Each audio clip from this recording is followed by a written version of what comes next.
Three more flood stories not in the Bible. Last week we discussed three flood stories not found in the Bible. These stories include the ancient Chinese, Sumerian, and Aztec flood stories. The story of the Great Flood is unique in that multiple nations have similar stories originating in our ancient past. The Great Flood, Ancient Norse Mythology, the Prose Edda. In the Prose Edda, the sons of Bor, Odin, Vili, and Ve, during the mythic age before man, were sent to kill the giant Ymir, the ancestor of giants and enemy of the gods. The bright sons of Bor waged war on the giant Ymir, slaying the giant. When the bright sons of Bor slew the giant Ymir, part of the body of Ymir became the earth, Midgard, and Ymir's blood filled the earth and became its ocean.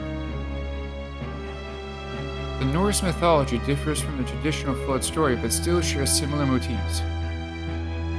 Like the biblical story, there were giants in this near mythic age, much like how the giants in the book of Enoch and Genesis roamed the earth in the time before modern man.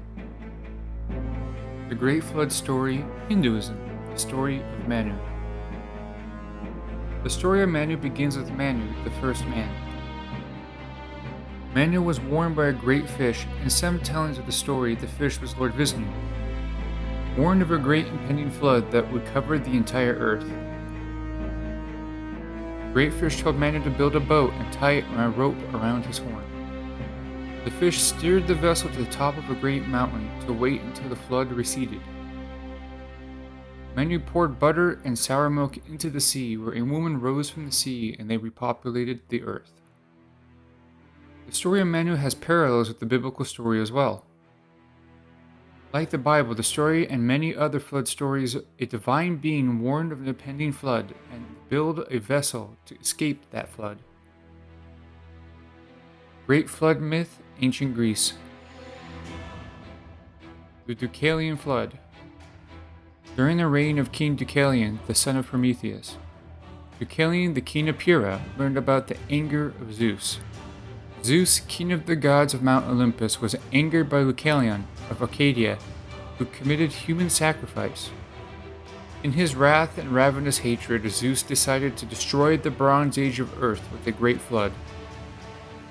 Deucalion, with the help of his father Prometheus, built a great chest. The great chest was watertight, and with the help of Prometheus, Deucalion sealed himself and his family into the chest. Zeus sent the flood, and Deucalion rode the flood, landing on Mount Parnassus. With the Greek flood myth, similar biblical motifs can be found. In order to escape the oncoming flood, a great vessel was made to protect themselves and their family. Like how Noah landed on Mount Ararat, Deucalion landed on Mount Parnassus.